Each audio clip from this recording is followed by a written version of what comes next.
নমস্কার বন্ধুরা, শিউলি রান্নাঘরে সবাইকে স্বাগত।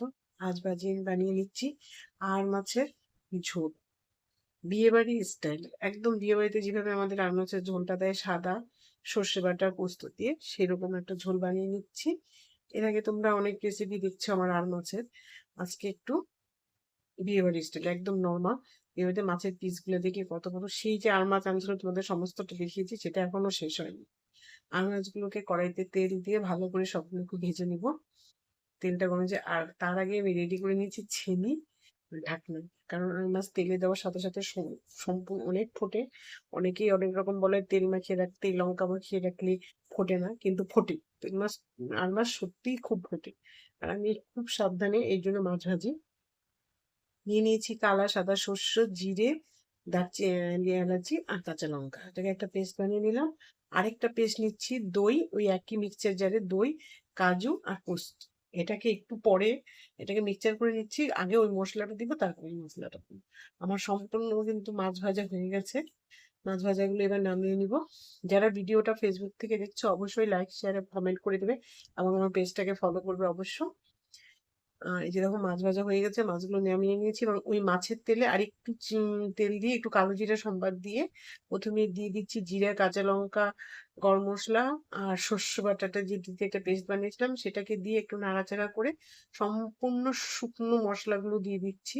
পরিমাণ মতো হলুদ, পরিমাণ মতো লবণ, একটু কাশ্মীরি লঙ্কার গুঁড়ো, একটু লাল লঙ্কার গুঁড়ো দিয়ে ভালো করে, ঝাল লঙ্কার গুঁড়ো দিয়ে ভালো করে একটু কষিয়ে নিব। তারপরে এর মধ্যে দিয়ে দিব আমি দই আর পেস্টটা। যেহেতু দই দিয়েছি তাই 2 থেকে 3 কোষ আমি একটু চিনি দিয়ে দিচ্ছি। চিনিটা আমি ব্যবহার করতেই চাই না, কিন্তু অনেকেই রান্নাতে চিনি চায়, চিনি পছন্দ করে, তাই তো যেই রান্নাগুলোতে আমি একটু ভিডিও দেখাই সেই রান্নাগুলোতেই আমি একটু চিনি দিই। না হলে আদারওয়াইজ আমি কোনো রান্নাতেই চিনি ইউজ করতে মানে করিই না।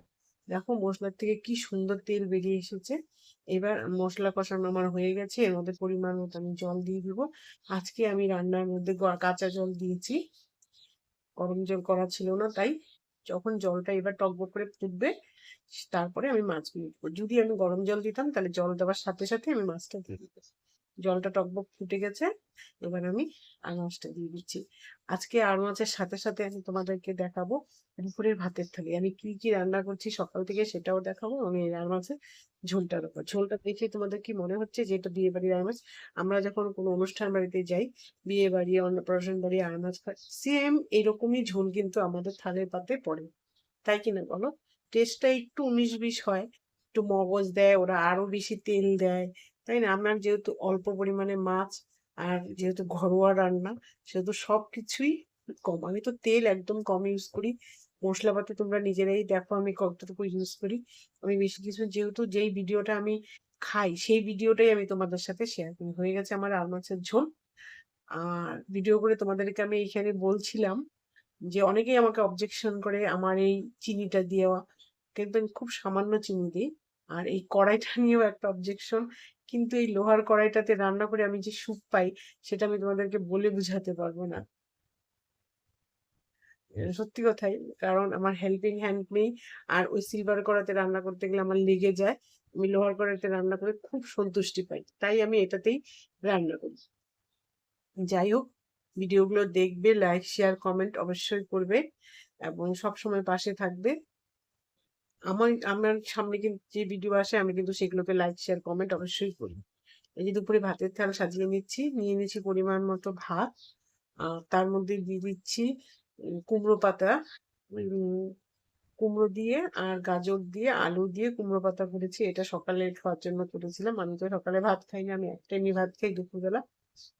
নিয়ে নিচ্ছি লেবু আর বেগুন ভাজা, আর এর মধ্যে দিয়ে দিচ্ছি লাল শাক, রসুন ফোড়ন দিয়ে বানিয়েছি।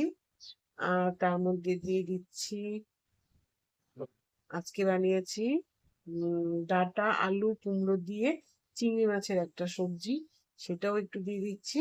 আর পরিমাণ মতো মাছ নিয়ে দিচ্ছি, যতটুকু মাছ খাবো ততটুকু মাছ নিয়ে নিচ্ছি 1 পিস মাছই। তো কেমন লাগলো আমার দুপুরের ভাতের থালটা অবশ্যই কমেন্ট করে জানাবে। এবং যারা ভিডিওটা ফার্স্ট থেকে লাস্ট পর্যন্ত দেখছো তাদের অসংখ্য ধন্যবাদ। ভিডিওটা স্কিপ করে যাবে না, পুরো ভিডিওটা দেখবে। নিয়ে নিচ্ছি। এখনো কড়াই থেকে মাছ নামাইনি, ওদেরকে আগে ভিডিওটা শেয়ার করে দেখাবো, তারপরে মাছটা নামিয়ে কাউকে খেতে বসবো। হাতের থালা হয়ে গেছে রেডি। তোমরা দুপুরবেলা কে কি খাচ্ছ অবশ্যই আমাকে কমেন্ট করে জানাবে, এবং সবাই ভালো থাকবে, সুস্থ থাকবে, সাবধানে থাকবে। আজ তাহলে এখানেই রাখি। বাই বাই, নমস্কার।